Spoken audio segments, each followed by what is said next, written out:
Welcome back to the PokerStars.net European Poker Tour. Still three-handed at the final table of the EPT London main event. James Hartigan and Joe Stapleton, joined by Daniel Negreanu from Team PokerStars Pro. And let's just go back to that last hand before the break, Daniel. Jack-9 of hearts against pocket aces with the ace of hearts. We've got the hand history on our screen right there. Vysotskis opens with a raise on the button with the Jack-9 of hearts. Visser 3-bets for value with his aces. Vysotskis calls in position. Now all hearts on the flop, King 7-6. Visser leads. Now Vysotskis does not raise with his flush. Yeah, you know, as it turns out, him not raising on the flop is actually what saved him from likely going broke. Because it's very easy to see that, you know, with a hand like the two had, it's a cooler enough that's big enough where both players can get it in. I like the way both players played it. The only thing interesting or you know, questionable maybe is Visser's check on the river. Some people may question why he didn't go for a value bet. But what they're missing is that a check there pulls in all of Vysotskis' bluffs. You know, so he's going to bluff at it some, and he should be betting a jack of hearts there. So you're not really losing any value at all by checking. You're actually playing it really, really well. So I was really impressed on both sides. I think both player played the hand absolutely perfect. And just going back to the flop, as you say, not raising that probably saved Mantas from going broke there. But so many players in that spot will raise, and it's something that Joe asked you when we were actually analysing the hand, that we're kind of almost taught that we should protect it, because if someone is out there with the ace of hearts, we don't want them getting there on the turn or river. Okay, well, here's the problem with that thought. We don't want them getting, they're going to get there anyway, whether you make them pay for it or not. You know, the question is value versus survival. And in a tournament, your focus should be survival over value. So you're actually better off waiting to, it's almost like having, you know, two bottom pairs. Like if you have 3s and 4s on an ace, 3, 4, 10 board, and you know the player's not going to fold an ace anyway, you might as well wait to see if the river's an ace or a 10, and when it's not, then you can play the bigger pot. So it's actually something that, you know, if you read any of Gus Hansen's material or his approach to poker, he'd rather wait until the very end to put his big money in because he can't get rivered anymore. So he takes the luck out of it in a sense. Well, first hand back from the break, the new level, 50,000, 100,000 with a 10K ante. Saw a raise from Hagland, a 3-bet from Visser, and Ruben wins another pot. He's the chip leader right now with 11.6 million. Hagland, the second biggest stack with 4.2 million. Mantas Vysotskis bringing up the rear with 3.5 million. And in case you have just joined us on EPT Live or missed any of the action, the three players have done a deal guaranteeing them all the following: Mantas 377, Olaf 427, Ruben 455, but they are still playing for the title trophy and an additional first prize of £140,000. So everyone locked up better than third place money, which I think is important to note. That's why you do the deal. 245,000 would be what third place would normally get. And the details of the deal just rolling across the bottom of your screen right now. And if you want to know how we lost the other 5 players from the final table, if you're thinking, hold on a second, wasn't Moorman meant to win this? Didn't Steve O'Dwyer come in with a monster chip lead? You can read the updates on the PokerStars blog. Or you could probably follow them on Twitter too, and they'll probably be whining about something or other. You know, like, I got so unlucky, which I'm sure is true. Both are great players. We're hoping, by the way, that our 4th place finisher, Theo Jorgensen, who was going for the Triple Crown here in London, will be able to join us in the booth a bit later on, and we can get some thoughts from Theo on the 3 remaining players.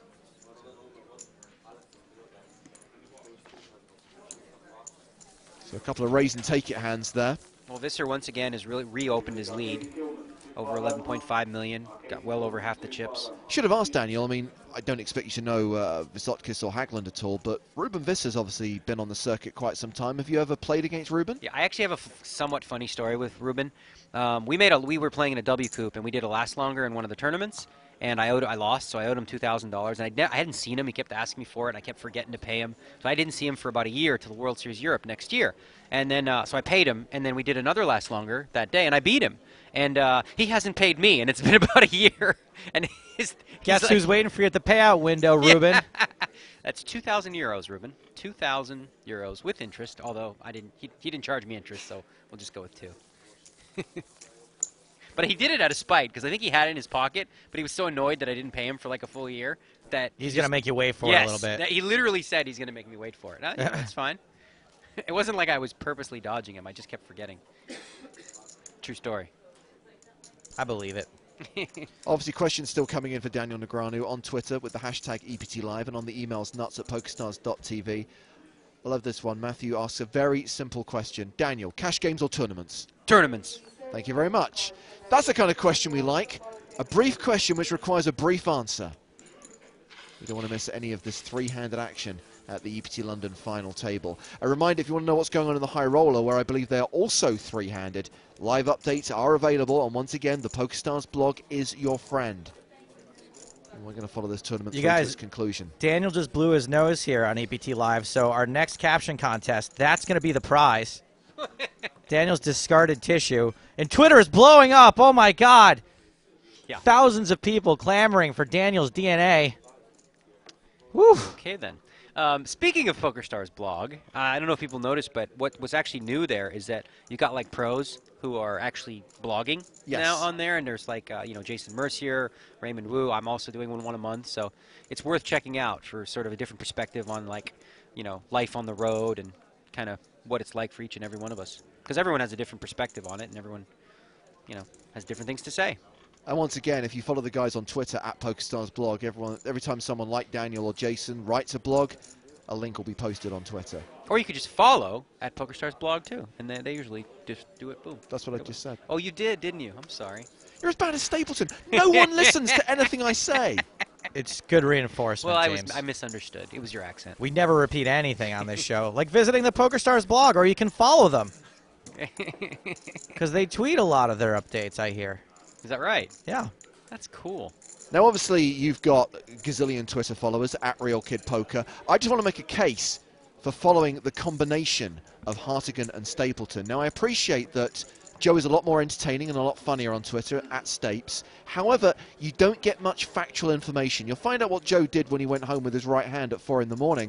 But unless, if you want to know when a live stream's on, or the next event we're going to, or a TV show, I'm a lot more factual. True. So considerably drier, considerably less entertaining, but if you combine the two, that is the perfect combo. So you want at J_Hartigan and at Stapes in your Twitter feed for a combination of information and entertainment. Yeah. Actually, KevMath always retweets anything that you have to say that's relevant, so you can just follow him too. Thanks, Daniel. Ruben all in over the top of Haglin's raise. I love that there's no, like, blatant self-promotion on these broadcasts. We used to call Daniel the Twitter fairy, and that is not commenting on his sexuality at all. That is actually a comment on the fact that when Daniel tweets at you, you pick up like 30 or 40 followers in the next 10 minutes. All I would say is that KevMath never retweets the movie stuff. Well, yeah, like I said, relevant. Just because our taste in motion pictures differs by like Oh my God, you give mile. me a hard time for movies that I don't even watch, that I just mentioned that I own. And he's like, what's wrong with you? I didn't even say I like these movies, I just watched them. I watched some horrible movies. I want to do a follow-up. You know, you did that nice little piece with Stapes recently where he came to your home. I want to do a follow-up piece where I come in and go through your DVD collection and clear it out of all the nonsense. Survivor Season 5 box set. Really, Daniel? Yes, I have that. Are you ever going to revisit that TV show? I have the All-Star season and a few others. And this is coming from a guy that couldn't make it through 2 episodes of The Wire. I watched 5 episodes and I didn't know who anybody was. Oh God! I just had no idea. Someone told me to watch it with subtitles, apparently, and that's gonna help. That's a good tactic, by the way. Did you do that? Yeah. Okay. Speaking of tactic, we've got another 3-bet, which has been a very popular tactic. Sweet segue. You like that? And there's a whole flop thing. Ace 7-9, 2 diamonds, that whole flop thing.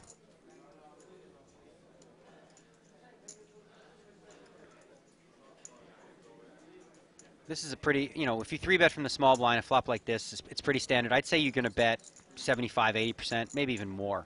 You're going to lead out with your whole range. Quick fold from Visser. He didn't want to mess with it. Actually makes sense because Visotskis?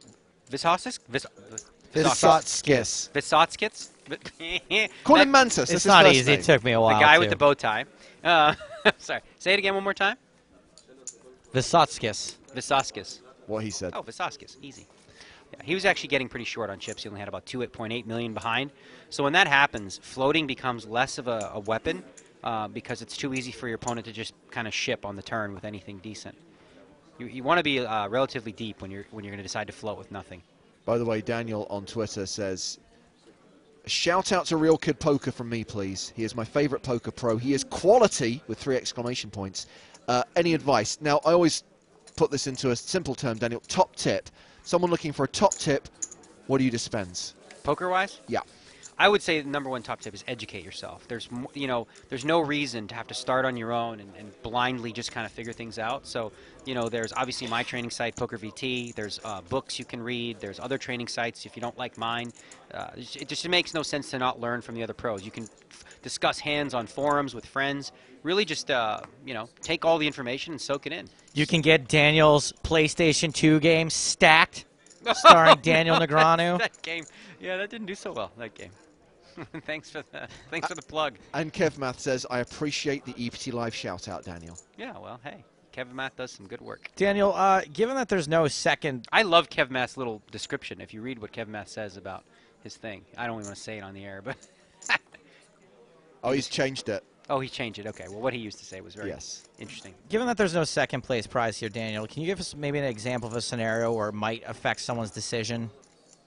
Well, yeah, I mean, I think, any marginal spot where you've been, 3-bet or 4-bet and you have a hand that's close, in some spots where you may want to throw it away and wait, here you can say, you know what, I've already got some chips in the pot, let's go for it here and try to get some chips. So you can gamble a little more, basically. Yeah, no, definitely. Put simply. It definitely, yes, absolutely. Now here we've got pretty interesting flop. Both, well, actually 2 quick checks, so unlikely any cooler happening here. Visser, the original raiser, did continue the flop. Quick check, check. Can't see what are they showing here. So a king for Visser. Looks like that. Oh, they both have a king. Okay, so yeah. Pretty standard hand. No real sense in betting a king on the turn or the river there. So even for Visoskis, he's in position. He's only going to get called by an ace. Or, obviously a king, which he doesn't beat, so he just chops. Oh, really? Was there a chop? You know what they say, Joe? Everyone loves a chop pot. What's that from? I'm sorry. That's James's thing, man. That's his deal. He invented that EPT Season 1. I believe that there need to be more jingles in poker. I like it. You guys should come up with them. This is what you're supposed to be being paid for, right? In fact, we had one of the PokerStars suits, Jeffrey Haas, of course, director of mobile development, who said he wanted more singing on EPT Live. I have that documentary evidence that he said that. More singing. Marcel Lusk needs to be in the booth then, apparently. No, he doesn't. Anwan, not if you got us. Anwan writes in to say, this elitist attitude that because we aren't all pros, our opinions mean nothing is funny, coming from Stapes. It's not that all of your opinions mean nothing, just yours specifically, Anwan. Yours is the worst. Everyone else has some validity, but yours is just, if there's possible to have negative value to an opinion, that's what yours would be. Hurt your ears. Well, this is really interesting. If you look at the stacks right now, starting before this hand, Hagelin and Visoskis are dead even with just under 4 million. And again, it's a unique situation where neither is playing for second. Neither has the ICM thoughts in their head in terms of moving up. It's simply go for the win. So you would expect some of these guys, one of these two, to really push the envelope in a marginal spot, which actually makes Visser's job tougher. Because usually in a spot like this with a big lead, you can kind of push people around knowing that they're waiting. But Visser. Right. There's nothing at risk really. Sure. And so I think we do see here a re-raise from. And an all-in. Okay, we've got all-in and a call, it looks like. Or has he called? He hasn't called yet. Hagelin 3-bet, Visser shoved. Hagelin is considering it. Well, this is exactly the kind of situation I was talking about earlier. If he's at all unsure, he should go ahead and call. Because there's really nothing to lose. Third and second is going to pay him the same amount, so you might as well go for it. He's obviously getting a price. There's already, he's getting pot odds, if you will, because there's all this dead money in there already. Your answer, go. Your wager, for it. No, I think he should. I mean, I really think, like, if he has a hand, if he has any pair, 100% he should call. And if he has, like, I would say, like, ace-jack or better for sure. Ace-10 is close. King-queen suited is another hand that might be close. Or king-queen in general. I can't imagine I would be 3-bet folding much in a situation like this if the money mattered to me.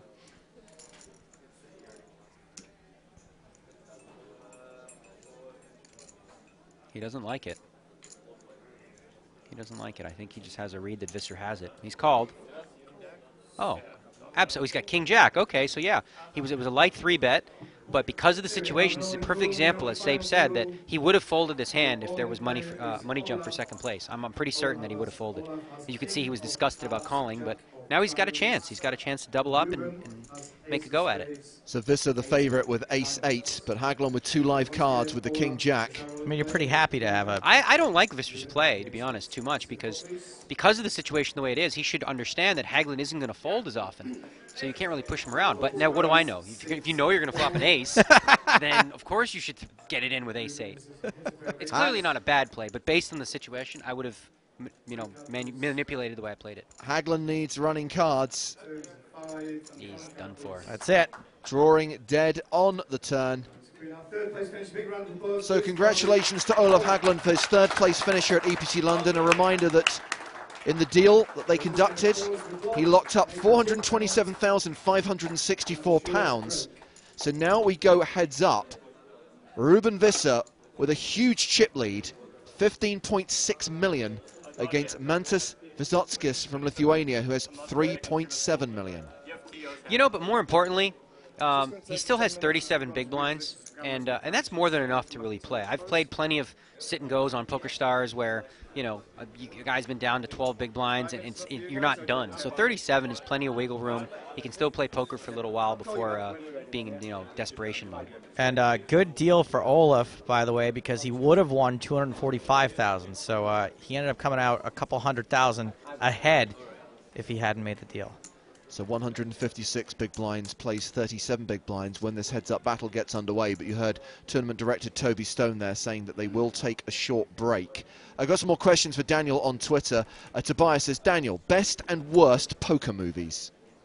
Best and worst poker movies. I would say a real classic is, you know, with Rounders, because it really set off, you know, sort of the poker boom even before the poker boom happened. We had a really great cast of actors. The worst one, I would have to say, was really, really disappointing because we had a great director who'd done some things, was Lucky You. Lucky You. Yeah, it just, they turned it into, even the ads for it, was like, was it a romance? Like, how did they fall in love in like 7 seconds? It was just really kind of awkward, and I thought if they spent more time on the gambling stories and made it more of a man's movie and not try to, like, you know, market it to women, because it just really didn't really hit anybody. Women didn't really love it, and men thought it was too boring, so I was really disappointed in Lucky You. A reminder that if you have a question, nuts@pokerstars.tv. Nobody else has anything to say about those two movies? Well, no, because I agree with you completely. Okay. We've done this discussion a bunch of times. Yeah. No one cares what we have to say. They just want to hear what you have to say. Lucky You sucks more than you could possibly imagine. There are worse, though. There's a really bad, almost like rip-off of Lucky You with Burt Reynolds. Which I think is called Shade? Deal. Is it Deal? Shade. I think it's called Shade or No, Deal. wasn't Shade the one with Sylvester Stallone? No. I didn't mind The Grand. Did you see The Grand?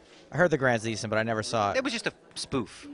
You haven't seen that? That's like it's like a what's Spinal Tap style, yeah. like a mockumentary. Okay, because there's so many bad poker movies, I'm going to need to consult IMDb just to clarify that I am thinking of the one I'm...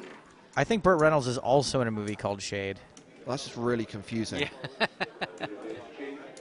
I know, the one I'm thinking of is definitely Deal. Yeah. And it's the same kind of thing. You've got the young hotshot and the old guy, and at the final table, he basically colludes and folds aces to allow the old guy to win, which is exactly what happens with Eric Banner and Robert Duvall and Lucky You. But the funniest thing about this movie is it was obviously shot on a super low budget, and it culminates with the WPT Championship at Bellagio, and there's a scene towards the end where all the players say, we're going to go for a drink in the hotel lobby bar, which doesn't actually exist at Bellagio, and they've obviously shot it at some like motel somewhere in the middle of nowhere, and it's basically all these guys like standing at a normal hotel bar, and they've just stuck the Bellagio logo on the glass doors of this motel, and that's the Bellagio reception.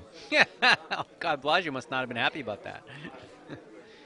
Yeah, it's unfortunate. I think the biggest mistake a lot of poker movies make is they make it about poker. I think you can set a really cool movie in the poker world without it actually really containing hands. Well, that's the thing is, like, there's no, like, dramatic poker hand that you can possibly write into a movie that people who are at least involved in poker is going to thrill them in any way. Yeah, and then when you try to dumb it down for the rest of the people, then it just becomes awkward and silly. Yeah. I think just a movie that involves poker players and the lifestyle of poker players, where actually I had an idea for one or two where you really don't even show any poker hands. You show people playing at a poker table, but the cards don't matter. all that matters is in the interaction with people, and that's kind of the meeting place. A confirmation that Shade is the one with Sylvester Stallone and Gabriel Byrne with a cameo from Jamie Foxx, and that really is horrific. You saw that one too? Unfortunately, I've watched most of them. The problem is they meant to call it Spade, and they screwed up even from the title. What did you guys think of the Cincinnati Kid? I think it's a really solid movie. I love it. I think it's still very relevant today. And I remember having a conversation with Neil Channing recently, and we both agreed that The Hustler, even though it's about pool, feels like a poker movie because it's very much a similar lifestyle. I like The Hustler, and I thought Cincinnati Kid. I used to watch it a lot when I was a kid, actually. And I thought there was parts where it dragged a little bit with the romance thing, but no, it was great. I thought it was cool. By the way, there's a new movie coming out from Danny Boyle with James McAvoy called Trance, which looks super cool from the trailer. Like Danny Boyle going back to like making kind of real far-out trippy movies. There is a poker scene in that. I know that because Carlo Citroni told me he's among some of the British pros who were asked to play in that game. I think the Boatman brothers might also be playing in that. So there is a poker scene in that movie, which no doubt will be awful. Well, it'll probably be, it can't top the poker scene from Wolverine. Yeah.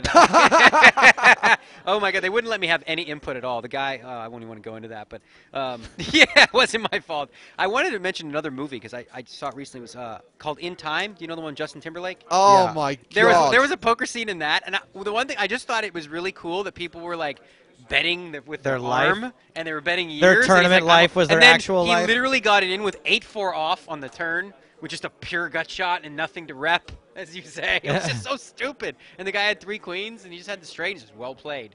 He was like serious. I don't think he realized it was awful. My one-line review of In Time is a movie where Justin Timberlake steals time from the audience. From your life. What was that's one of those movies that I put in the frustrating category, though, because you can write off a really bad cool movie. premise. Exactly, the it's a bad concept movie. is so great. But they wasted it. They never explain how society came to that. They never really explain how this world came about. And they took something that could have been a really cool sci-fi movie and just lost it. Yeah, I agree. When I heard about the concept and I saw the trailer, I thought, oh my God, I love the idea of this. It's and he so loves cool. Justin Timberlake, let's be honest. No, I mean, Veganville. Have you seen that on SNL? Bring It On Down to Omelette-ville. No, he does a new one. Bring It On Down to Veganville. Oh, really? There's a guy with a sausage trying to sell sausages, and he's not doing a good job, and he comes in there selling tofu. I do that line all the time on broadcast. I say, bring it on down to Valueville. You got to check it out. Bring It On Down to Veganville. Now he's stealing my lines. Yeah, that's it. I wonder how long it will be before someone brought up Casino Royale on Twitter. Look, I'm a huge Bond fan, and I absolutely love the movie, but can we all agree that the poker scene at the end sucks? Well, most poker scenes are going to. Like I said, I just don't think that translates, you know? Like, lucky you, the mistake he made, I think, was he wanted to make what he considered an authentic poker movie with real poker hands and make it really pokery. But then he made it a romance, which... You know, again, there was a lot going on. There was the family drama. There was the romance. It didn't really know what it wanted to be, and it misfired on every level. Didn't really want. That's exactly right. It didn't really know what it wanted to be. It didn't know if it was bluffing or value betting. That's the problem. It's one of those spots, right? Where he wasn't sure. What are you doing here? Are you bluffing or are you value betting? Yeah, that happens a lot to me.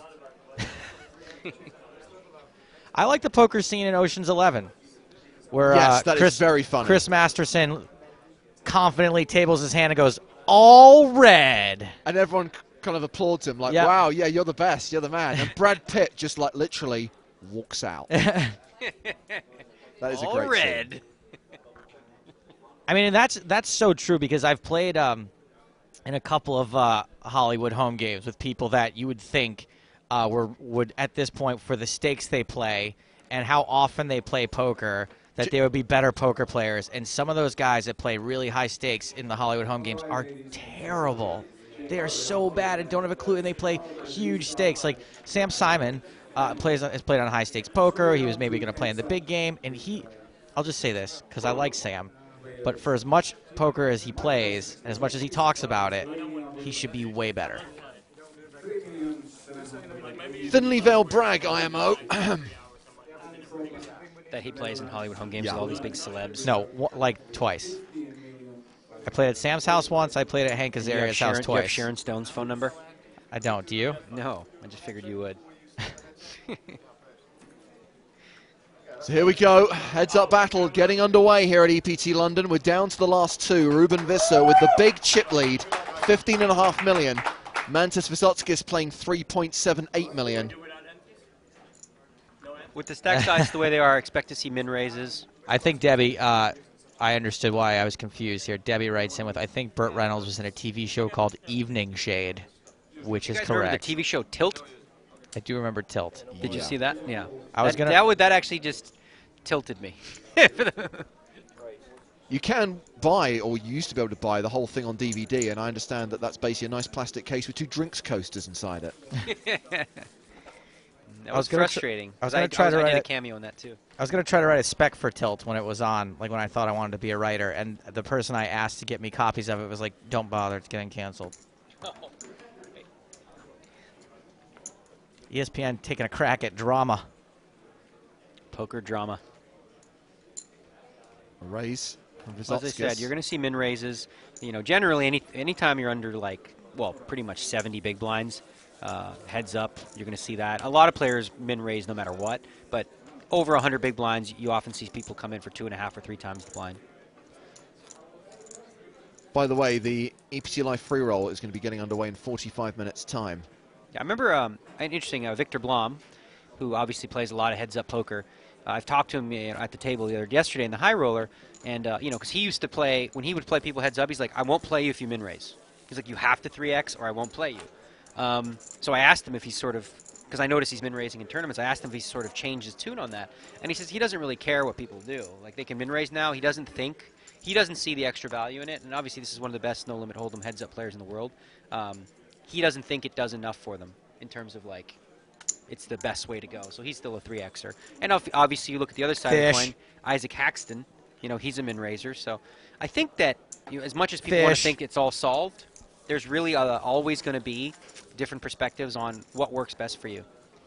Very quickly, I just want to throw the free roll password out one more time because there are still 250 seats available. Oval, O-V-A-L, all lowercase, if you want to get in that game. It will max out at 30,000 runners. It nearly has maxed out. If you want to get in that free roll, oval is the word you need. Just remember, it's the shape of Hardigan's head. Isn't everyone's head oval? So then I'm not wrong. Burn. Sick burn. Vissa raising this before the flop, 200K. Daniel, maybe talk us through. This is, I'm not the best analyst ever, but I am really bad at heads up. So let's focus here a little bit on the heads up action. Well, obviously heads up, you're going to be raising almost all your buttons. And then, in position, you're going to bet probably 70, 75%. Some players more of the flops as C-bets. Pretty standard. It plays a little bit like Limit Hold'em would, to some extent. I mean, I kind of feel like it's a magic trick when you guys as pros are able to put people on hands and ranges like very accurately, and when it happens in heads up, I'm even more amazed by it. Well, the thing is that because when you become when you get to a certain level poker-wise, there's a lot of similarities about what all pros do. There's just certain things they will do and certain things they just won't do. So it actually makes it a little bit easier when you have 2 competent players to put them on ranges and to sort of figure that out. If you had 2 complete amateurs who don't know what they're doing, now you have nothing means anything. But here, you can assume that if a player has a pair jacks, tens or better out of position, they're going to 3-bet. So if they don't, what does that tell you? Well, it's narrowed their range down, that they don't have that. Or they don't have ace-king, they don't have ace-queen. So there's little tells based on the way they play their hands pre-flop and on the flop that help you really narrow it down by the turn. But on a hand that goes like this, or just limp check, it's a little more difficult. Well, again, the limp, unless the player is really balancing well, the limp is not going to be one of those strong hands. So it might be a hand like Jack-7 offsuit, and then it's difficult for him to rep an ace. But okay, so it's been checked, and now he's betting the turn. Important to point out, this was an unraised pot. Vysotskis just limped his button. So this is a hand where you could be looking at king high, queen high, both willing to call because it's really cheap. King high. See? King high, king high? Like magic. King high and a gut shot. Yeah, yeah. So, yeah, that's what they had. This hand could very easily be king high, or just both people actually having exactly king high. Yeah, that's what it felt like to me. King high, queen high, something like that. Someday you'll understand that. It was actually kind of interesting to see him limp there with the king-6. It looks like he's going to try and balance his range a little bit because you'd think, generally speaking, with a king on the button, you want to raise, but he's elected to limp. I think a lot of that has to do with the fact that he's a little short on chips. He doesn't want to have to raise fold to a 3-bet. But, oh, we got Visser also limping. So both players looking to play super small ball, which is something Gus Hansen's been doing a lot, limping heads up. Very unique. You don't see that happen. When I played online with a ton of guys, both cash, and I played sit and goes, and none of them limp at all. But Gus, he's the only one. He decided limping works for him. I disagree. I don't think it. Well, I don't it hasn't think it's a good idea been working for him, I don't think. Well, I understand, like, at this point, limping makes sense when you get shorter. But if you're 100 big blinds deep, I don't think limping makes a lot of sense. And I used to exclusively limp. Let's say there was a World Series event years ago, maybe early 2000 or late 90s. They had a heads-up event, and I was teaching Jennifer at the time, and I said, like, don't ever raise before the flop. She was playing Tom McAvoy, and I felt like she had a better edge post-flop. So I did the same. I didn't raise anyone. I just limped every hand with the goal of just outplaying them post-flop and not increasing the variance. This was a no-limit heads-up event in the late 90s? It was no-limit hold'em. I remember I get to the semis. I played Johnny Chan, who ended up beating me because I got bad info from actually Eric Seidel. We used to speak at the time. And he gave me this info about him, and it was really wrong. So it really screwed me up.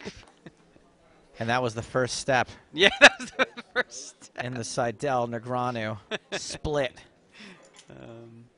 By the way, the free roll is full if you're hoping to get into that tournament, but many people asking if there is a hashtag to use for our caption competition. You can use the normal EPT Live hashtag, but please try and include the word caption so we know when you're tweeting that it is actually an entry for the competition. And hopefully when we get a moment, and bear in mind that heads-up play can be quite fast, we'll try and remind you of the picture, and we'll read some more entries that have come in on Twitter. James, you cashed in the free roll yesterday, didn't you? I did. I finished 1,300th, roughly, out of 30,000 players in cash for 25 cents. Not bad. Off to the races now, never depositing again. Congratulations.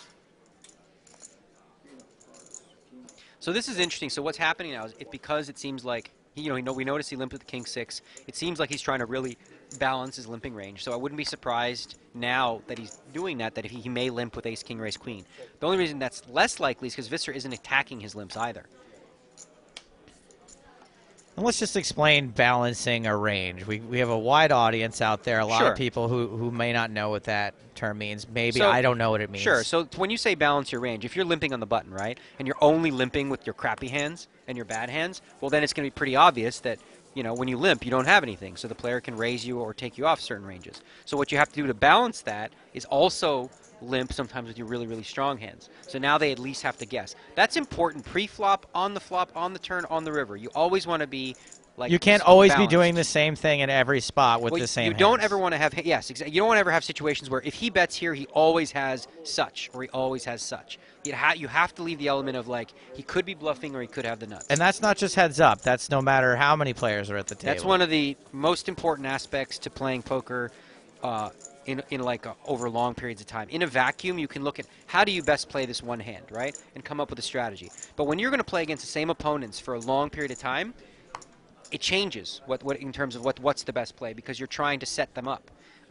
In tournaments, it's less important, really, to balance because you're not playing the same people all the time. So you can actually, for example, let's say you're a guy who doesn't bluff a lot, right? Well, in a tournament, that's fine because in a tournament, you're not going to be playing with the same people, and they don't necessarily know that. If you played with the same 5 guys or the same guy heads up all the time, and he knows you don't bluff a lot, that's a problem because you're not balanced in spots. So he's going to exploit that.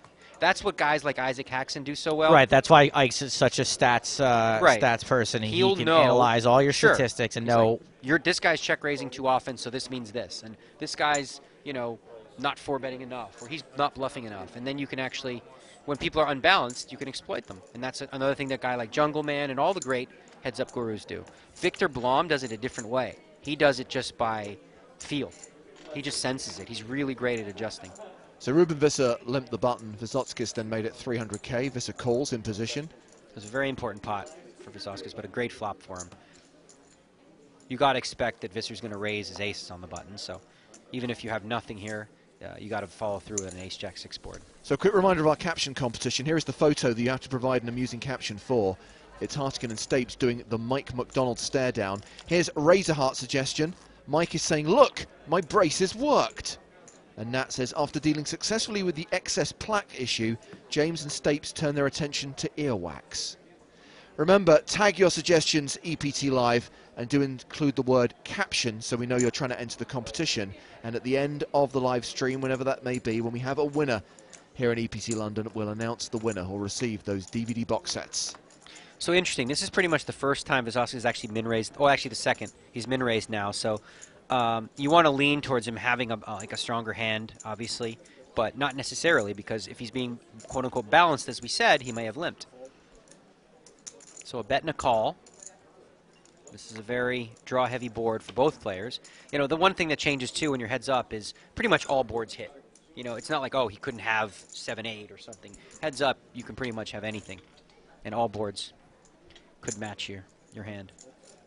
And your sort of the value of your hands goes up, too, right? Like a 4 is still a pretty strong hand. Well, yeah, generally, yeah. I mean, when you start with weaker hands, you obviously, the average hand post-flop that you need to continue is much weaker. This is a fair question on Twitter from Patrick. Daniel, why do you always get shown losing in PokerStars commercials? You know what? That's something that I'm going to have to talk to the marketing department about, because it's starting to weigh on me. Like, every time I see a commercial, it's like a constant reminder that Demidov has just beaten me, or that some random guy in hoodie and sunglasses has just beaten me. Like, what is the point of this? Can we not make it where I win? Can I not raise my arms in the air victorious? I do. I mean, sometimes, rarely, but come on. What are they trying to sell? The fact that anyone can beat me? There's also a shot of you stealing Eugene Kachelov's trophy, which that was actually a fact. High-profile loss. Yeah. Now, in the last commercial you featured, and this is going to sound like I've been analysing it far too much, we don't see the cards, but it looks like you get your money in good, and there's a brutal suck-out on the river. What else is new, huh? Huh? What else is new? Yep. Just my luck. Even in a commercial, I get it in good and get sucked out on. So far, I kind of like what Wisowski is doing here with the mixing it up with the limping and the raising, only because of, like I said, of his stack size. By the way, quick postscript on that conversation about that commercial. In that advert where Daniel is battling Ivan Demidov heads up, the dealer at that table is PokerStars live event specialist Neil Johnson. So if we're not what Neil Johnson looks like, he's in that commercial dealing that table. You finally got a real job, huh? And that real job is actor. Extraordinaire. Yeah, that was a fun commercial shoot. I really liked the vibe of it. I want to know who played the guy with the giraffe head. I'm a little bit surprised to see that with Visser's chip lead, to not even limp the button. I think, like, well, if you look at someone like Isaac Haxton, as I've been mentioning him, he raises 100% of buttons. I think it's worth it, even if you have a really bad hand, when you have a big chip lead, to at least call and force your opponent to make decisions after the flop out of position. So I'm a little surprised to see him fold the button. He has not attacked one of Wisowski's limps, and I think, again, it's because of the awkward stack size. If you raise, Wisowski's going to re-raise and basically put you to a test for his whole stack. All right, I think so far Wisowski's doing a good job of really sort of small balling his way and sticking in here. He hasn't changed his stack since the beginning of the heads-up battle, but he hasn't really been in jeopardy in any situation quite yet. Patrick's just emailed to say, did I see it correctly? There are no antes heads up? And this is something we're going to put Neil Johnson on, because this becomes so frustrating because there's absolutely no continuity with this. 1 minute I'm told there's no antes heads up, then they're back, and then they're gone again. Well, I think really, like, the only logistical reason for no ante that makes sense to me is the fact that, like, it's just annoying to have to put one in every hand, but it doesn't change the game that much. I think I prefer playing it with an ante simply because it gives the big blind a better price to call, so you're going to see more action, speeds up the game just ever so slightly, and if someone doesn't adjust well, you know, they're just making a mistake.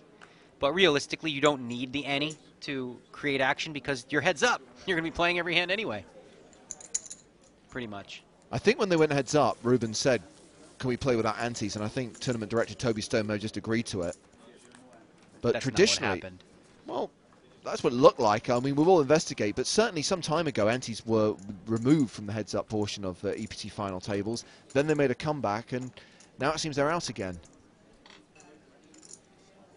Yeah.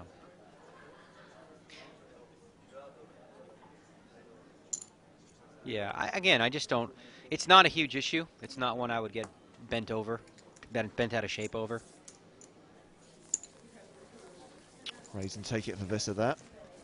Always feel sorry for the dealer. Heads up. Raise and take it. I've got to shuffle again. They actually have to work hard. Should be 2 dealers. 2 dealers? Like in the home game, one guy shuffles. One guy shuffles, you pass the deck around.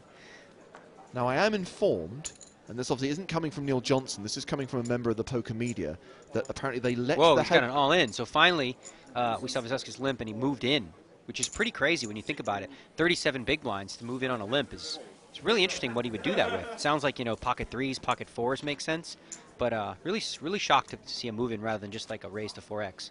And I cut you off. What were you saying? No, I just want to get a nod from Neil Johnson on whether this is correct or not. This comes from a member of our poker media, one of our live updates team, Mark Convey. Apparently, they let the heads-up players decide these days if they want antes. Well, what happens if 2 players... Neil is shaking his head. You can't allow that because if one player says, I want antes, the other one says no antes, then what do you do? It was actually one of the biggest mistakes they made at the World Series of Poker Europe this year during one of the heads-up match where you saw Brandon Cantu with the infamous interview where they sort of left it up to the players in terms of when they would complete their match. But if 2 players can't agree on when they're going to complete their match, you have to have a set time and just make a decision. There's only so much you can leave up to the players.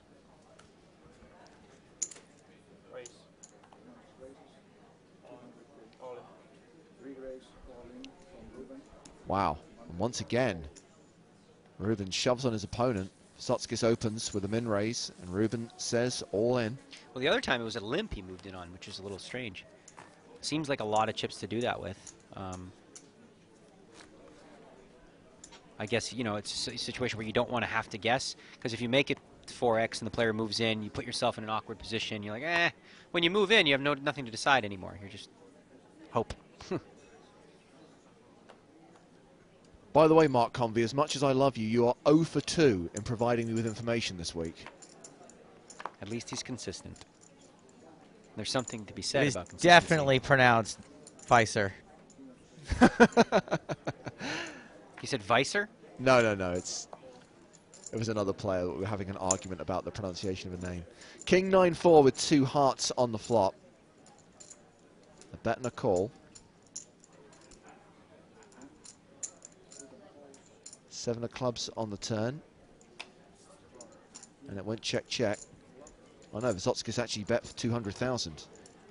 And Visser called again.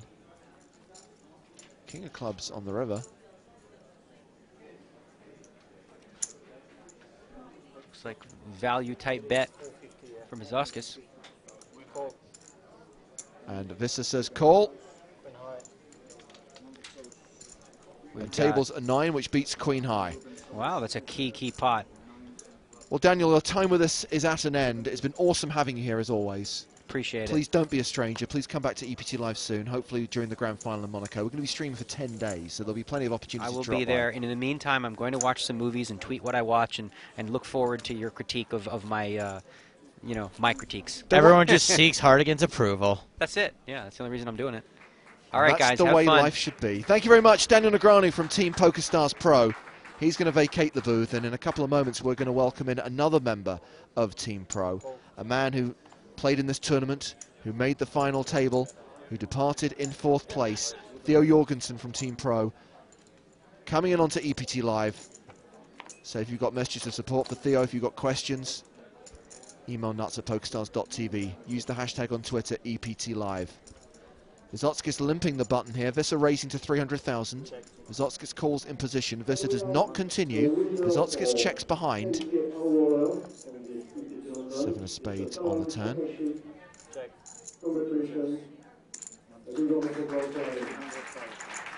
And you can hear some applause in the background. That's because Talal Shakirchi has just won the 10K high roller here in London. Wow.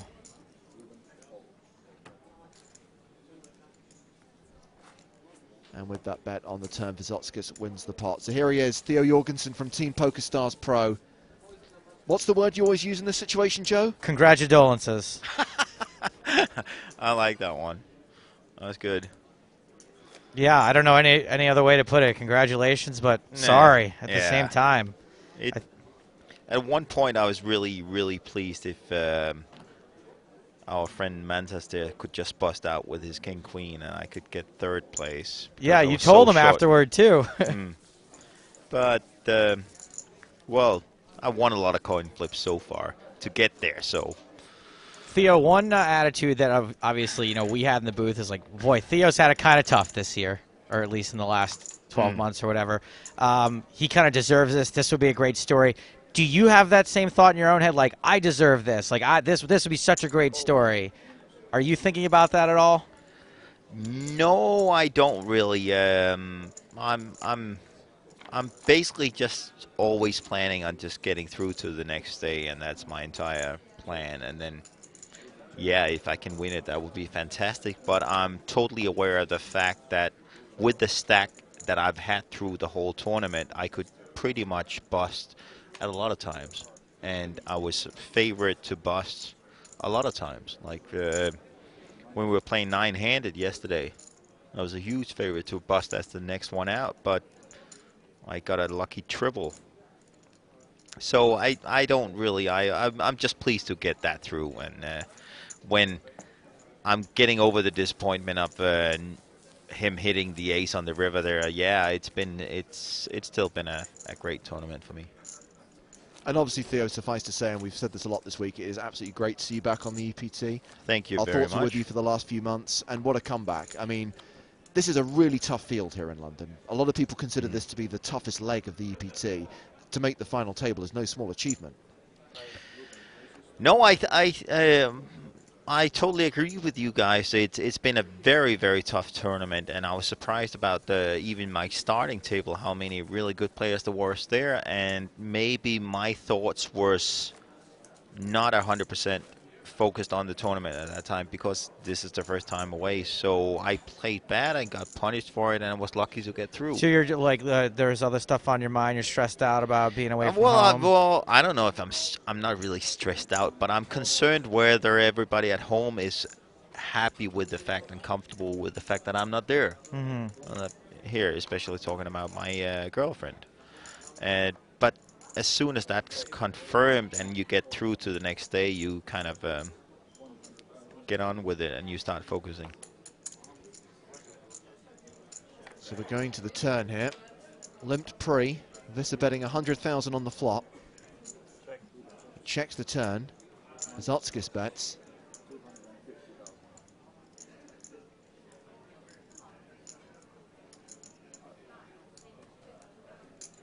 Ruben calls. And the river is the 3 of diamonds. It pairs the board. Ruben checks again. Mantas checks behind. Oh no, he moves all in. I'm sorry, I thought he said check. In fact, he said all in. And Ruben's considering it. No, he's giving it away.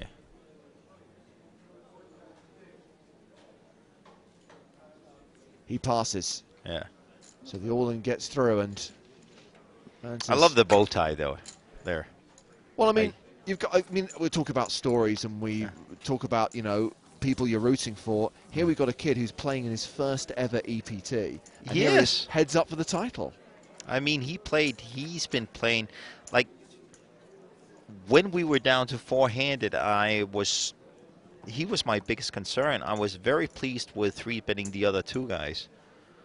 But I was very concerned with this guy, Mantas. He made some very, very ballsy calls. And Ruben Visser, obviously an experienced pro, a tough opponent. Yes, a tough opponent, but I don't know. I was more comfortable playing him than Mantas because when I 3-bet Visser, I was more sure that if he came in a big 4-bet when we were four-handed, I was convinced he would have something compared to my bow tie man.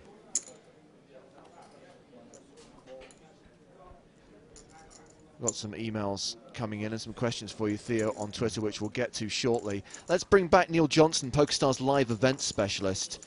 And Neil, we did have that question that came up, and it's good that we can ask you about it now. The ante issue. From what I understand on the ante issue is the EPT does play with antes on the final table when they're heads up. Our tournaments do include the antes. That they did, because I've sent some text to talk to the tournament director. They did, both players specifically asked him, can we have the antes removed?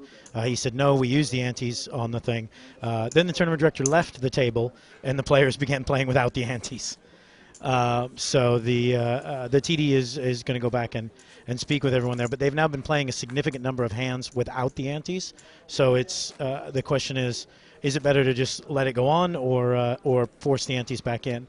Because now we've had I'm not sure if they played any hands with antes once the tournament director had stepped away. So it's almost and as Daniel said, it's not anything that you really freak out about that they're there or they're not there. I mean, if I was Ruben, I might want them in because the antes are, his opponent only has 2.86 million. The antes are dinging his stack. It surprised me actually that Ruben was the one who seemed to be fighting for there to be no ante. Yeah, that's a little surprising as well. But as you're saying there, Neil, it's such a small thing right now when it's heads up anyway. So I know for the heads up players, it's usually more of an irritation to get the antes out there, and when you're trying to focus on how you played that hand, how you play the next one, and the dealer keeps going, please throw me 10K or 20K or whatever. Yeah. So I doubt the tournament director is thrilled that they moved ahead with playing without antes after he said that they needed to, but I think they should both have a one-orbit penalty, and the dealer can deal to 2 empty seats. I did that as a dealer once, actually. I dealt to an empty. It was a 3-handed table. I dealt to it empty, as all 3 players were penalized. I did it as a dealer at the World Series single table thing. They actually, I think it was Card Player, took my picture showing me dealing an empty table, even though there were 3 chip stacks as I moved the chips around. The question for you, Theo, from Martin on the emails, nuts@pokerstars.tv. And bear in mind that obviously we're analysing the game from the booth and our perceptions are sometimes wrong. He says, did you tilt a bit in the last hour before you busted? It looked like you were tired and either wanted to double up or go home. No.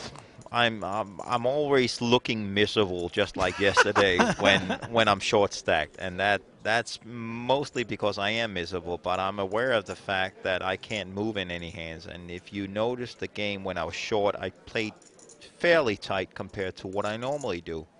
So I didn't really feel like tilting. I was looking for my spots still, and I had a plan and stick to it. So just to recap, by the way, in that side event, we're heads up here, obviously, at our main event final table. The heads-up battle between Talal Shikirchi and Faraz Jakar in the high roller is over. Talal taking £436,000 for the win. Faraz taking just over £241,000 for his second-place finish. So for those of you asking on Twitter if there'll be bonus coverage of the high roller final table, simple answer, no, it's over.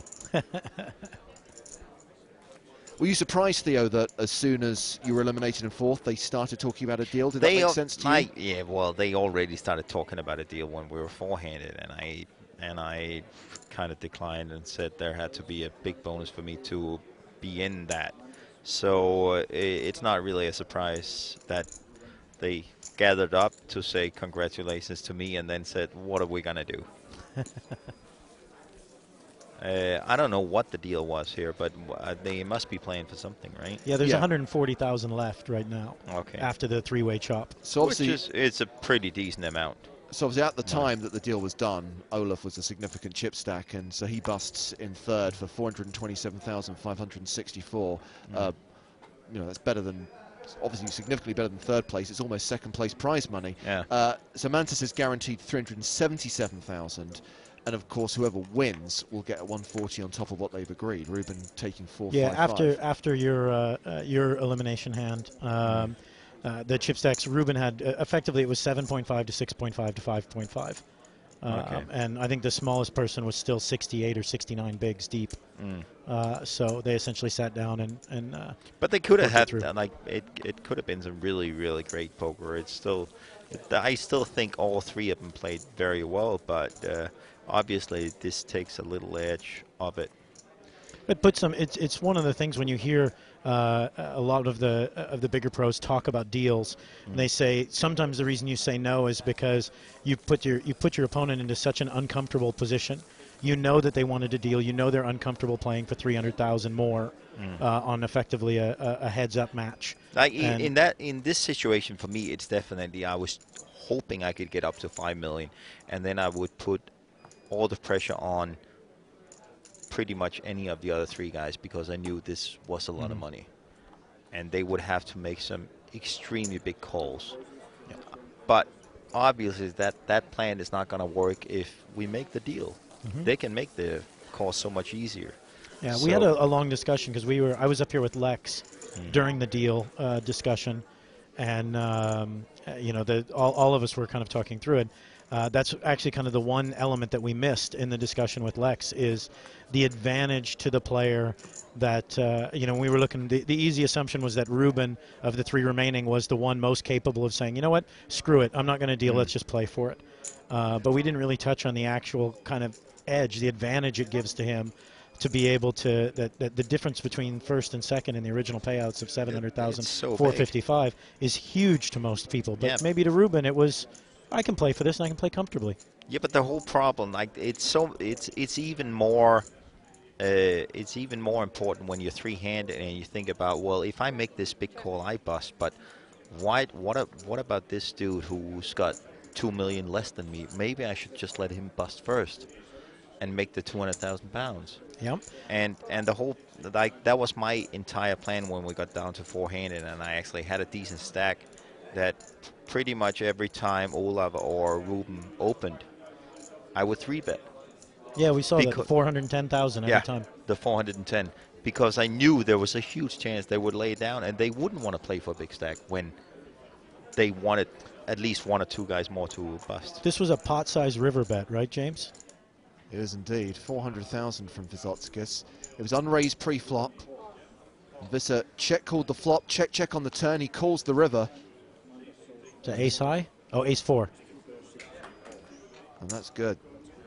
Well, that was actually when we were up here with Lex. That's one of the things he commented on. When we looked at the stacks, he said if you were to below 20 big blinds, that's essentially where everyone else was going to be faced with, is that none of them could play until something happened with you. Either you doubled up or you were eliminated, because the pay jumps were just too significant at that point in time. If you dipped below 20, it would stall their actions a little bit to try and figure out where you were going to be, where you were going to finish in the event.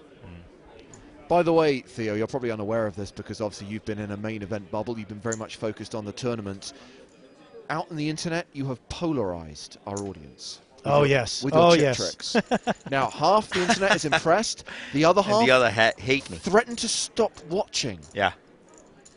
Yeah, it's a disease. I can't do anything about it. I'll try. I try to do something about it, but like, what can I say? Where was the snake born? Like, what is the origin of your particular chip trick? I think it was born when I was a casino dealer back in the 90s, when you had to cut down a stack and you had to slice the last 5 to prove that there was 20 in a stack. That slice kind of like developed, and it's like, what can I say? It's a disease. I lost $500 on a bet where I wasn't allowed to play with the chips for half an hour, and after 7 minutes I lost the bet. Well, the great debate was, I don't know if you obviously played with Mike McDonald on occasion, and he's got his like methodical little crane thing that he does, and that was super tilting many of our watchers as well. And then the debate became which was actually more tilting.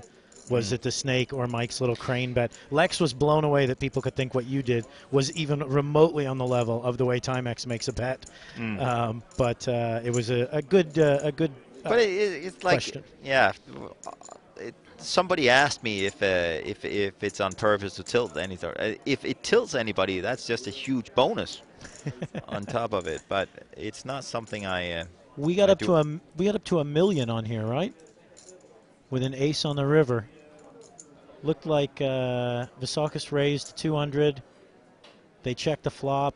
Visser bet 300,000 on the turn. And now on the river, it's Vizotskis who does the betting after Visser checks to him. Visser calls that bet. Very quick call of the 700,000. And again, Visser loses the hand. 2 pair aces and 8s. When you see Visser's body language on there, Tio, I mean, it looks like he obviously got rivered, and he's kind of disgusted. But I mean, where do you place Visser in that kind of, with his reaction? Well, Visser is obviously frustrated about that he can't just finish this right away now, and it's bothering him. And the weird thing with the stack size, they have a 3 millions and 16. Oh well, now it's changed to 14. The weird thing is that the one of them that's most on tilt is definitely Wizard right now, which is kind of strange having those 15 millions. But you can't beat that bow tie. Like he's bound to win with that bow tie. Now, Josh, but I didn't even know that was his first main event. He made one of the best laydowns of the tournaments he made against me yesterday, Mantas. Like, he's been playing extremely aggressive, and we have the dynamic for 2 days when we've been playing together. And there's one hand yesterday where the German young guy, what's his name? Christopher Frank. Yeah. He opens and we both call. I call with King Queen, and the flop comes Ace Jack 9. And all three of us checks. Mantas checks the turn, which is a 10. Christopher bets, and I got Queen King for the nut straight and raises fairly small. He just decides to lay down the lower straight. Wow, that is a significant laydown.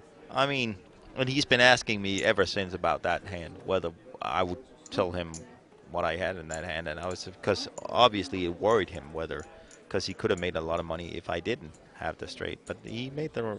Oh, well, to lay down second nuts. Yeah. In that instance, that's one of those. That was very, very impressive. So Visser raised pre. Check on the flop. Check on the turn. Now, when you hear something like this, because this goes to, we talk about, I heard you guys, James, you and Stapes, I think it might have been Vanessa Selbst. It was someone you were talking to about giving information away. Might have been Ike. Someone you were talking really kind of in-depth theory as far as giving information. When it was Ike. It was Ike Haxton. Theo, when you say he says or showed or something to let you know that he laid the second nuts down, how does that color as you're continuing to play with him throughout the deeper end of the tournament? Well, obviously I'm getting concerned about whether I'm giving anything away in that spot, but it's so obvious that he was really, really in doubt whether he did the right thing, and he felt very, very questioned if I had anything or not. So, but you're always aware of what you do. Like when I do the hand thing, when I lean it on, I'm always aware of how many people has seen that before. Is it on, like, is it when I have a hand, or is it when I don't have a hand, and stuff like that. But in a situations like that, you're trying to give as little away as possible. Well, that's I read one of the interviews with Tom Dwan from the professionals versus Team Negreanu here at EPT London in the online match, where someone said, when you're playing in the online or the live cash games like high stakes poker and the big game and things like that, are you aware that the actions you're doing there, that people are going to, people will watch that and attribute it to you when they're playing you later, and kind of that, as far as being aware that every time somebody sees you do something, and he said it's not maybe entire, but it's there in his mind that people are viewing this. Sorry, I got a big pot here. Yeah, Visser winning that one with a bet on the river, called by Vysotskis, and he shows Queen 8 for a pair of 8s, and that is good. So get some back. I mean, it's all been Vysotskis for the last few hands, and Ruben extends his chip lead to 15 million over 4.2 million. Just want to quickly ask you a couple of questions, Theo, because I know we haven't got you for that much longer. Josh asks, has Theo heard about Timex's comment about the over 40s? To be fair, it was a compliment. Mike McDonald was commentating on the final table, and he said that Theo doesn't play like most guys over the age of 40. That was a compliment. Oh, I like that. Well, it's tough to, when you suddenly have a beard like Santa Claus, it's tough to beat at him. Yeah, I'm 40. Okay, maybe I'm not, well, I am over 40, but it's not a lot, but I can live with the fact. And it's only complimentary to Tio, not to the other over 40 poker players.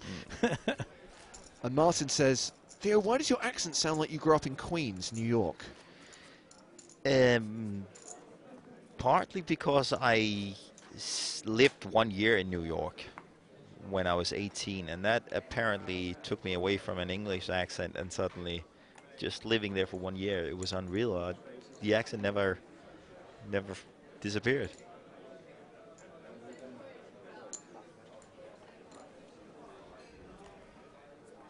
Raise from Vysotskis on the button. Visser defends. 9-4 deuce flop.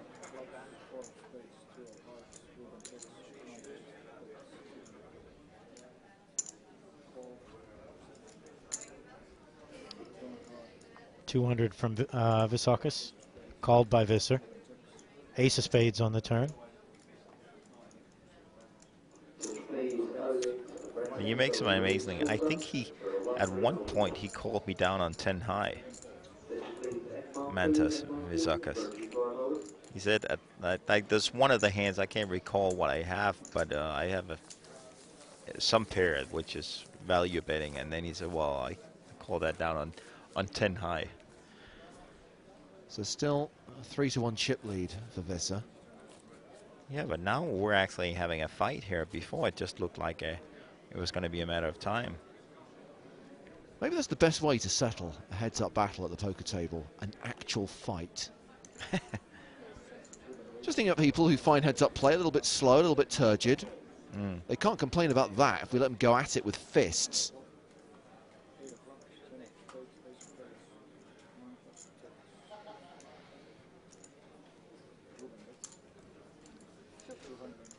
And this was the same. It was Visser with the min raise pre to 200. Then he c-bets 250 on the flop. Deuce of spades on the turn.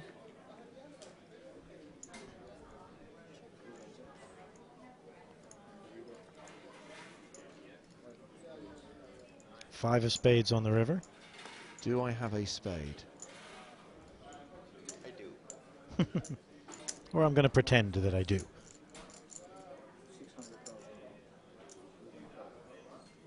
And he'll win another pot.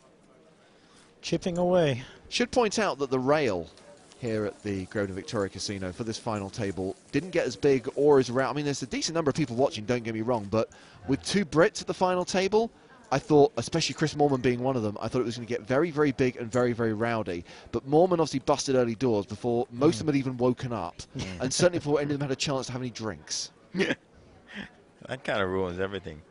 Anyone who's seen a Brit at the final table of a World Series event will know that the rail can get a little rowdy. In fact, I believe the British fans were responsible for the alcohol ban in the World Series final table arena. I remember reading something to that effect. They covered themselves in something. I'm not sure if it was glory with their behavior at the World Series, but they were definitely memorable. And it's the same Vysotskis with the min raise and the continuation bet of 200,000. Check raise from Visser though. And a fold. And everyone keeps reminding me on Twitter about the fact the last time Ruben Visser was heads up in a tournament that it was a PLO event and it took him 10 hours to close it out. That's not really giving me a warm, fuzzy feeling inside, guys. I've got to be honest. I did actually predict at the start of the day, and obviously, Neil, I'm not like you at being able to work these things out with mathematical equations or whatever, but I did predict that it would be during the 61-20 blind level that this tournament would come to a close, and I'm going to stick to that assertion. Oh, that looks like a very good prediction. Yeah, I was surprised.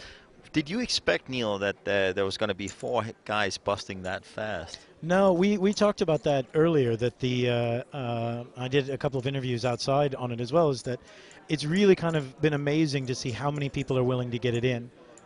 You know, you talked about Mantas and the King-Queen. That was a 45 big blind pre-flop all-in with King-Queen against Ace-Queen. And on top of that, you have to, like, have in mind that I had a really short stack at that time. Exactly.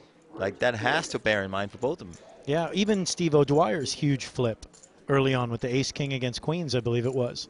Yeah. You know, I mean. Yeah, but I can those see hands that play themselves, but it's going to still be tough for both of them to get away from that one. But the Mantas's King Queen was definitely well, big. and the one that Frank went out on, the Ace King against nines, that was is a huge one as 50 well. or 60 Yeah. bigs deep, I think, at that point in time for those two. I mean, I'm not saying that I'm surprised, like even in Steve O'Dwyer's, and I didn't see the hand play out, but I was told it was all in pre. I'm not surprised that they got in. I'm a little surprised for 70, 75 big blinds that it got in pre. It's, you know, maybe those hands continue and go through. It just seems with the stacks at the table and all the rest of it that that it just was surprising to me to see that amount of chips go in pre-flop at that stage of the final table, especially as you said with short stacks. Magnus has responded to my suggestion these players should literally fight it out. He says, come on, the French can't fight fists. Mantas would easily destroy him. Ruben Visser is Dutch. I think you'll find on the French flag the colour bars are vertical rather than horizontal.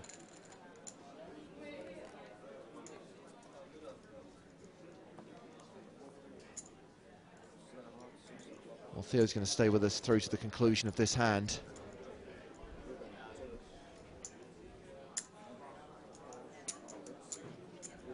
See, Ryan's into it. It says, coming next EPT season, half no limit, half MMA tournament. Hashtag good for the game. Neil Johnson, make it happen. At this point in time, my money's on Elke. I'll take Lex. I'll take Lex. I'm so taking Lex. I figured if I served it up there, you guys would be fine to hit that one out of the park for me. I'm for sure not taking me or Gus.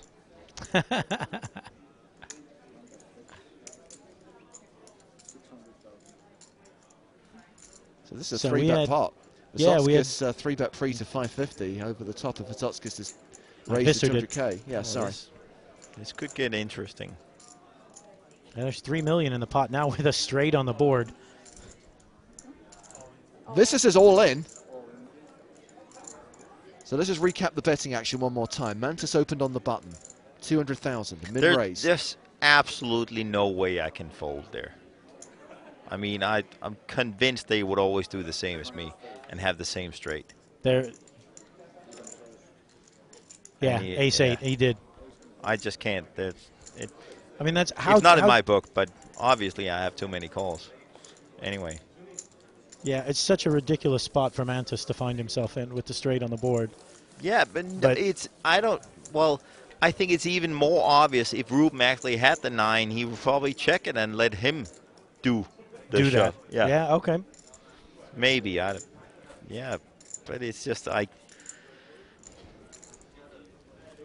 Well, Theo, thank you so much for stopping by. Anytime, guys. It's been a pleasure. Will we see you in Berlin and Monaco? Yes, you will see me definitely in Berlin, most likely also in Monaco.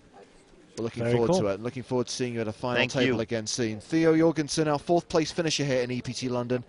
A member of Team PokerStars Pro, departing the booth. Neil Johnson, PokerStars Live event specialist, is going to stay with us in the booth to call the action during this heads-up battle.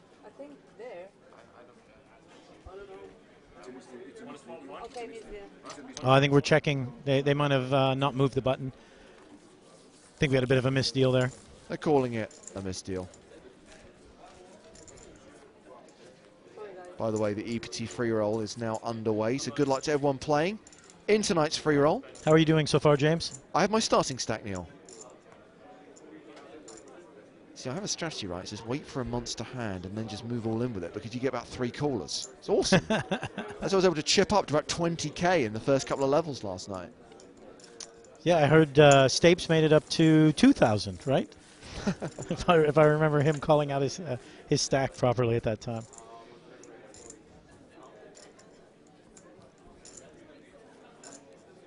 I'm really loving Ryan's idea, by the way. I mean, obviously, we've had those events before, like poker combined with golf at Villamora. Yep. Poker combined with deep sea fishing at the PCA. That's PCA, fish and chips. Here we go. Poker and beating the living hell out of someone. Actually, it's not the first time we've had that suggestion. We have, for those who haven't seen, we have a Teams event at EPT Monte Carlo. And I've let a bunch of people know that for the Monaco event, this Teams event, we don't know the format yet. We've had a lot of people asking for a Teams event, and we don't really know what to do. And that was one of the suggestions from the PCA, is that it should be half. They didn't go MMA. They wanted straight boxing, but half boxing and half poker.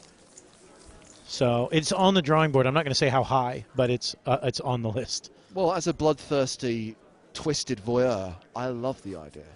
And I relish the chance to commentate on that. Also, I'm not going to take part. I'm not stupid.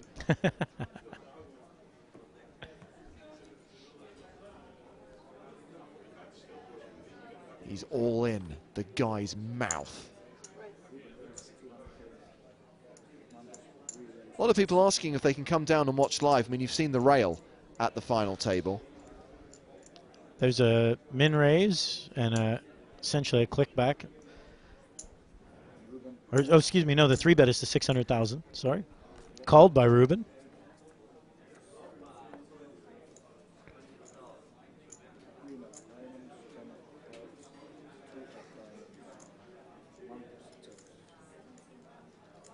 Vasakis then checks, decides not to c-bet. Ruben lets it go through as well. Check again.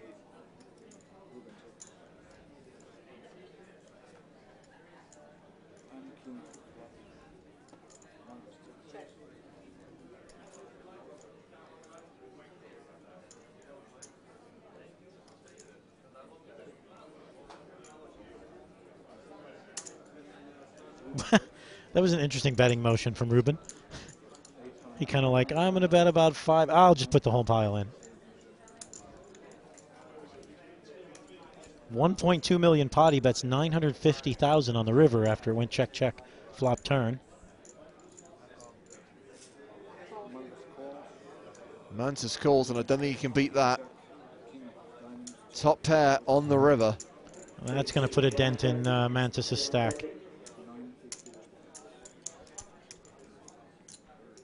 It was a very interesting betting motion from Ruben there, because he picked up his stack of greens that was on top of his chips, and he broke it in half a little bit, looking like he was maybe going to drop 400,000 or 500,000 in, and then just kind of plopped the whole pile down in the middle of the table.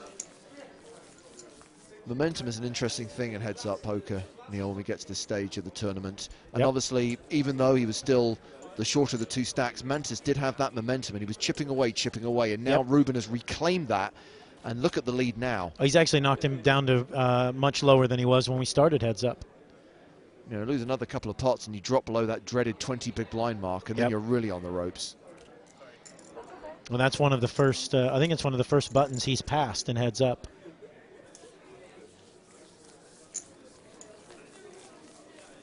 So a reminder that there is 22 minutes left on this level. Blinds 50-100 with a 10k ante, and then the blinds will go up to 61-20, and the ante doubles to 20. Not that they're actually playing with an ante at the moment. Which, again, as we said before, I would think that, I mean, the 20,000 every hand would be significant to Mantis' stack here. But I would imagine at this point the tournament director probably was like, look, they're playing for a lot of money. There's no point in making a kind of a federal case out of it at this point in time.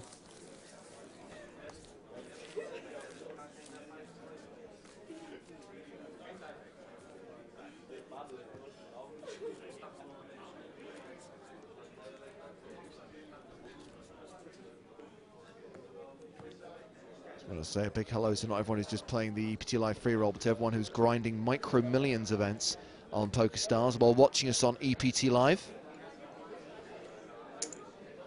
That's right. Micro Millions should be a lot of fun over the next couple of weeks. I'm sure everyone out there eager to see who finishes this tournament, a tournament that we started 7 days ago now. The 2-day ones and then 5 days to follow it.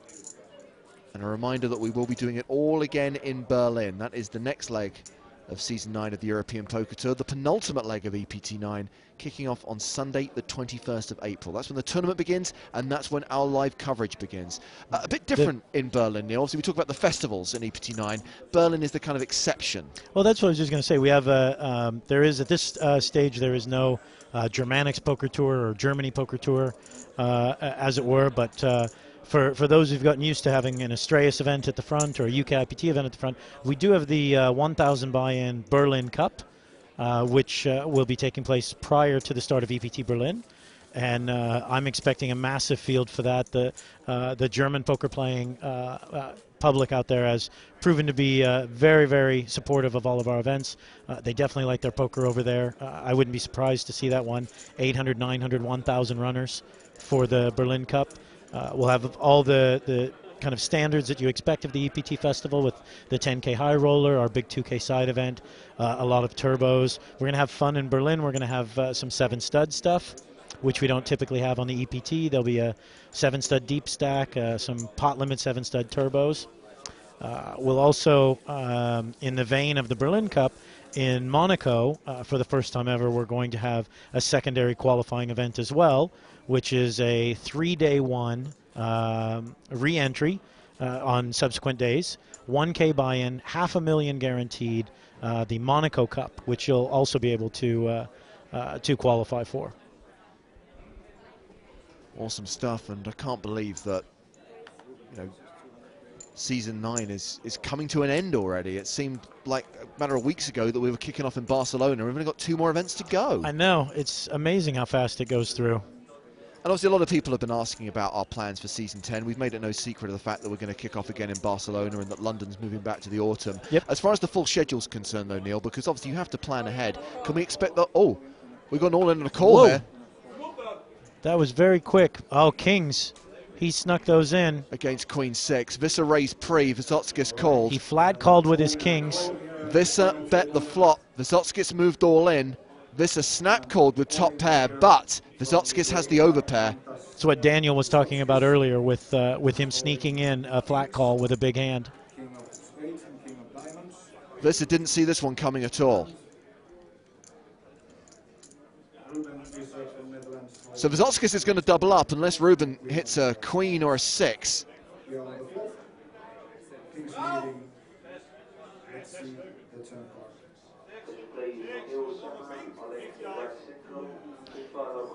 And that takes away the 6 of spades. The yeah. 6 of spades.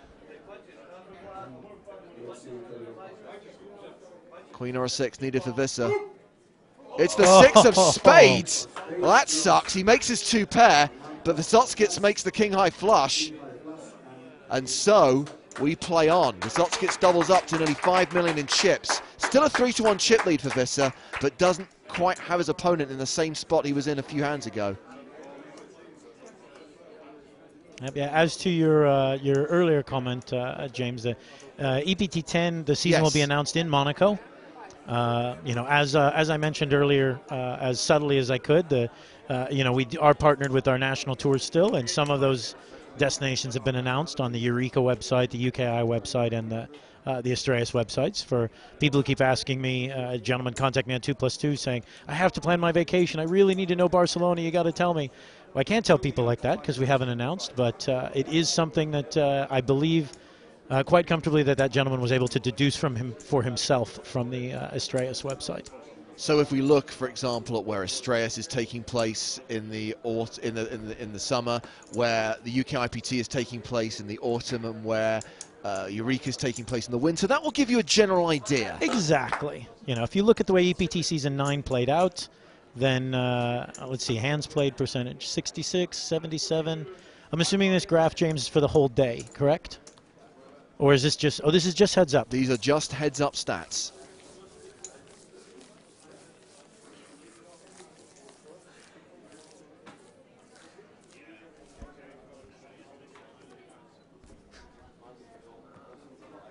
Trying to work out how that doesn't add up to 100%.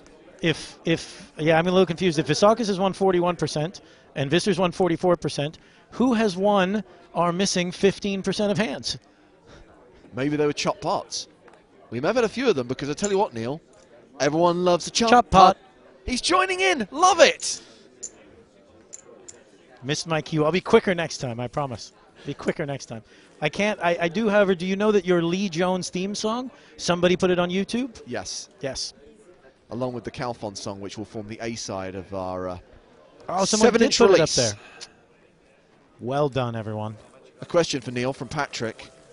Neil, is the PokerStars concierge appreciated by the players? I think absolutely. It's something we really, the big focus for EPT9 and moving forward was, we think we've got the poker pretty much kind of where the players want it. We're always looking to innovate and stuff, but everyone seems really happy with our main event structures, our high rollers, all of that kind of stuff. We want to make the experience now a key element of focus. We want to, when you come to Barcelona, we don't want you to go home. I mean, obviously we want you to play. We want you to have a great time and play a lot of our tournaments, play cash games. But we also want you to remember that you were in Barcelona, that you experienced the city.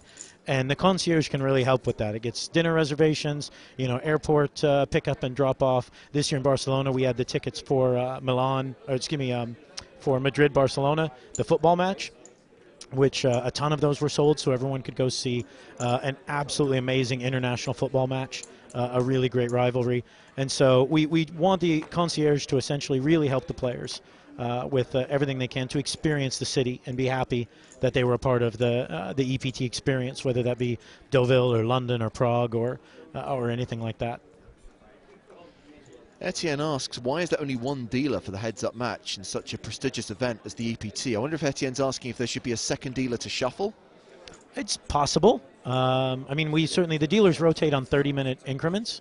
So, this dealer will be here probably, I can't remember when he actually sat down, but maybe till the end of the level, and then we would swap in another dealer. Most tables, there just isn't really that need. I did it once on a live broadcast where they had microchips in the cards, and it made the deck as thick as a 72-card deck. So they were afraid if the dealers shuffled on the table, that the deck might explode and look really bad on TV back in the States on our delay. And so they had a dealer shuffle behind and pass the deck to the dealer that was in the box. But no, for the most part, it will always be one dealer at a time, anyway. By the way, we heard from Malcolm a little bit earlier on today, who's actually been away from poker for a year and a half and was predicting complete failure in the EPT Live free roll. How's he doing? He says, not a complete failure, out 22,850th out of a field of 30,000. He lasted through a third of the field, almost. 25% of the field. Baby steps, Malcolm, baby steps. And of course, that's something we'll be bringing to our next live stream from Berlin, an EPT Live free roll every day. Remember, 10 days of live coverage from the grand final in Monaco, so lots to look forward to on PokerStars.tv. That's going to be fantastic in Monte Carlo. Getting 7 days of main event webcast, and essentially then 3 bonus days of super high roller webcast, which should make for some really fantastic coverage.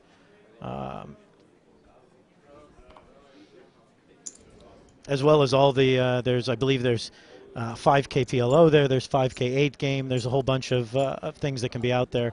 And with having 2 sets there, we also will have the opportunity to possibly provide bonus coverage throughout the days,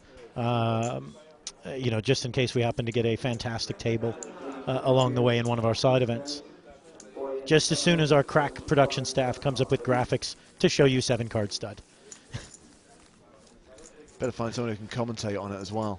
To be fair, that's the game I first started playing many years ago. I was going to say, it's been a while. I would imagine you. I mean, surely you are you are the commentating king of the European Union. Surely you could commentate Deuce to 7, Raz, Limit Omaha 8. There's a lot of silence after I said that. I can do it. Whether I can do it well is another matter. We'll bring someone. We'll bring Daniel or Jason or someone up here to let you know every time you or Stapes have said something really foolish about the Deuce to 7 round. Oh, don't worry. We'll make sure we draft in someone who actually knows what they're talking about. We can just do our relevant nonsense alongside them. By the way, we had that question from Patrick about the PokerStars concierge service. Chris Day just tweets to say, it is extremely helpful. London was great, and I wish the next events I'm booking had EPT concierge to help me out. I'm assuming those obviously aren't. Oh, that's fantastic. Events. We appreciate the feedback. I will pass that forward. Everyone, we're really excited about that service and looking to hopefully expand it in the years moving forward. To help the players out. And even you get a lot of people who are traveling away from home for the first time, or people who just, I mean, let's face it, there are poker players who just really focus on poker. And, it's nice to have kind of that PA capability around if and when you need it. Quite frankly, I spend most of my time just focusing on poker, and it would be nice to find somebody to make sure that my laundry got done and that I knew what time I was supposed to be at dinner and where it was. We do have 10 minutes left in this level, everyone, playing 50,000, 100,000. We'll have a 15-minute break, correct? 15-minute break at the conclusion of this level. And then coming back at 60,000, 120.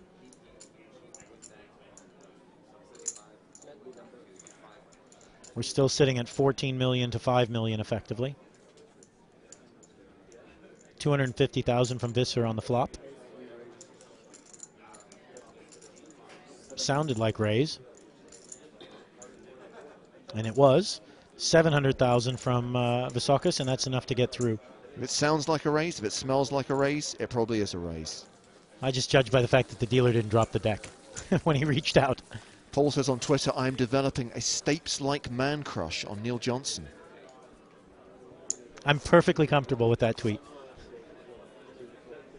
Okay, so we had the tweet earlier on asking about another dealer to shuffle. And a lot of people asking about shuffle machines, Neil, and why we actually have the dealers shuffle the deck themselves and don't have the shuffle machines on the table. We have them on our TV table, but not on our normal tables. Sometimes we have had them in the past at times. Part of it is actually when you look at it, the EPT obviously travels with a significant amount of tables and stuff. And if you're going to play the tournament where any of the tables have a shuffle machine, then all of the tables would have to have a shuffle machine. And in some of our venues, if there's not enough power, because remember, every time you have a shuffle machine at a table, you're going to have to plug it in. And we obviously pack up all of our gear and take it on to Berlin from here. And so if you can't essentially set the entire event up to be run that way, then you have to make sure that none of the event runs that way, because the players that were playing at tables with shuffle machines would have an advantage or disadvantage, depending on how fast you think the blinds should go around, compared to players who are playing on tables that don't have the shuffle machine on them.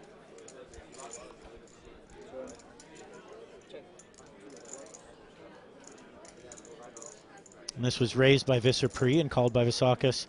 Visser c-bets 200,000 on the flop.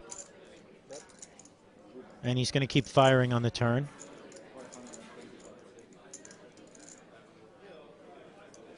$525,000. Looks like he's going to get, he gets a quick call out of Visakis. So we're up to almost a 2 million pot going to the river. There's the 10 of hearts. It was a quick check from Visakis.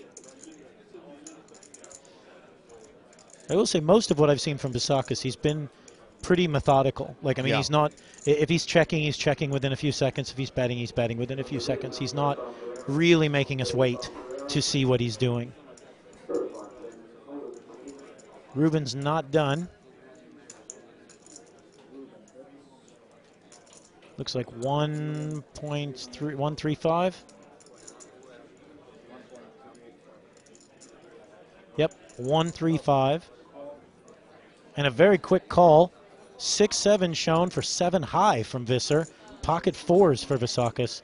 And that's going to take down a 4.5 million chip pot for Visakis, which is going to spin us around here a little in our chip counts.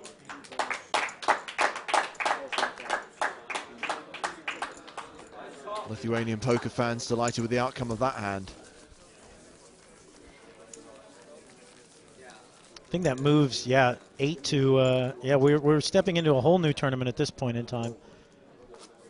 And I think anyone who was hoping that they would be done and ready to go out and party on Saturday night is now moving their dinner reservations.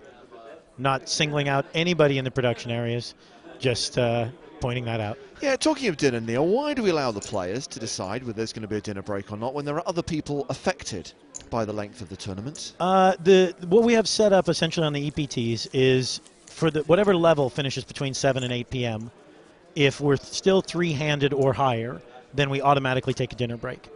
If we're heads up at that point in time, we will give the players one level to try and complete it. Because we understand that, obviously if you win, or even if you come second place, maybe you're happy with second place, everybody kind of wants to then have that time to go out and do everything that they want to do. So it's nice to get it over early by 8:30, 9 o'clock. But we only give them one level, and then it doesn't matter. We have to go to dinner because, as you said, there's 50 other people involved at the stage we're in, and they might be hungry. A couple of them, maybe 2, maybe 3. Haven't they had that level? Shouldn't we now be going on dinner? No, it's by my clock it's 7:40. So this should be the deciding point. With when we're done with 5 minutes, I would imagine Toby will speak to Ruben and Mantis and say, "All right, guys, what do we want to do?" And if they, I would imagine at this point, I mean, unless something huge happens in the final 4 minutes and 50 seconds, if I was them, I would say go to dinner. It's 12 million to 8 million at this point, and not showing any signs of really getting out of control. As your tweeter and Ruben's 10-hour PLO victory would lead you to believe.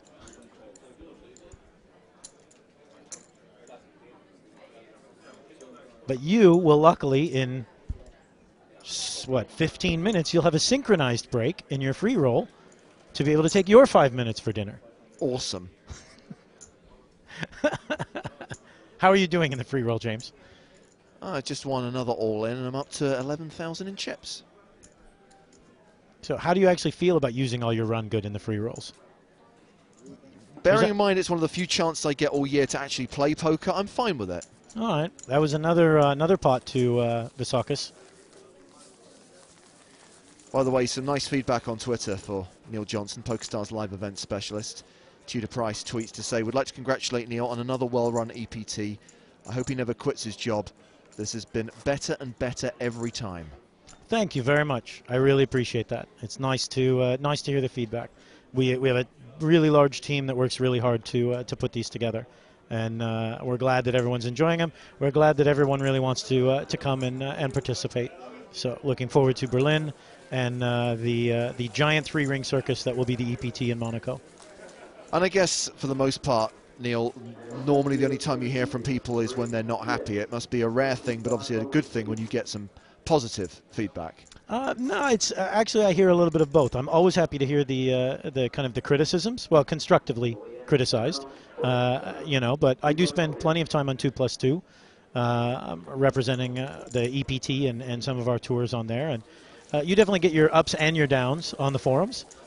But for the most part, everybody's really positive. I think the nice thing is we have a reputation that we'll listen. Sometimes the answer is no, but we'll listen to pretty much anything. Like your MMA, half MMA, half poker. I listened. I'm going to put it on the notes. I just think you will struggle to get buy-ins. Not saying we can't do it. Got Elke and Lex. That's 2. Yeah. Now the question is, what kind of health laws do we have to look at? Remember, I have to look at the regulations and the regulatory stuff. If we fly over Terence Chan, that's 3. Terence would definitely play. By the way, Jeff Corey on the subject of shuffle machines. He says, that's so old. Bring in Full Tilt's card cloud to the EPT so you can watch a dealer snatch a card from the cloud. I did have a long discussion with a player who believes that the card, until they've picked it up, is constantly changing. It doesn't become the 6 they didn't want to see until they physically touch it. But that's what Lee Jones confirmed. Mm-hmm.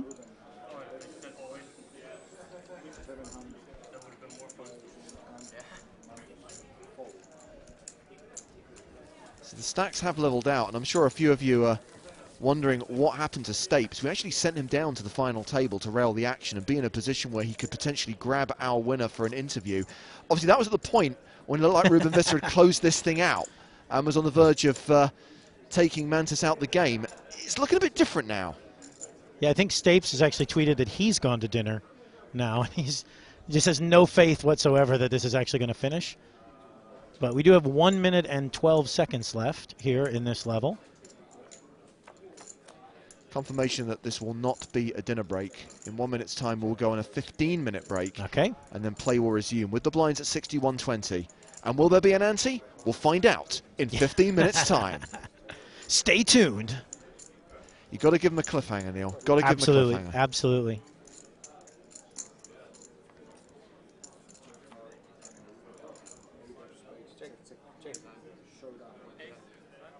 Ruben says ace. Oh, no, Ruben was asking if he has. Oh, no. Okay, they both have ace. And everyone Oh. Wait for it. Oh, 3, sorry. 2, 1. Everyone loves a chop pot. There we go. You guys really need a soundboard. We need like a sound cue for that. But then I don't get to sing it live, and where's the fun in that? Michael has been tweeting various poems at us during the week, and here's his little ditty for you, Neil. It's great to hear Neil J. He always has cool things to say. The commentary is really great, his expertise I rate. Still needs to work on the scanning, but, as I said, the sentiment is awesome. I would love a really nice haiku. Have we had any haikus come in? Not is there an EPT common. haiku? It's really a dying art. We are semi-officially on break now. Once this hand is concluded. 100,000. Quick call from Mantis. 4 on the turn. Check, check. Well done by the dealer to place the button right in the Grosvenor logo. Do you see that right there? The dealer's paying attention to the little things. Pair of 5s for Visakis, and he's going to take our last pot into the break. He wins the last hand of the level, and let's check on where the stacks are, as this heads-up battle will continue after the break. Ruben Visser still leads, but not by as much as he used to. He's playing 11.6 million. Mantas Visakis is playing 7.7 million. Blind's about to go up to 61.20. We will continue the live action from the Grosvenor Victoria Casino in 15 minutes' time here on the PokerStars.net European Poker Tour.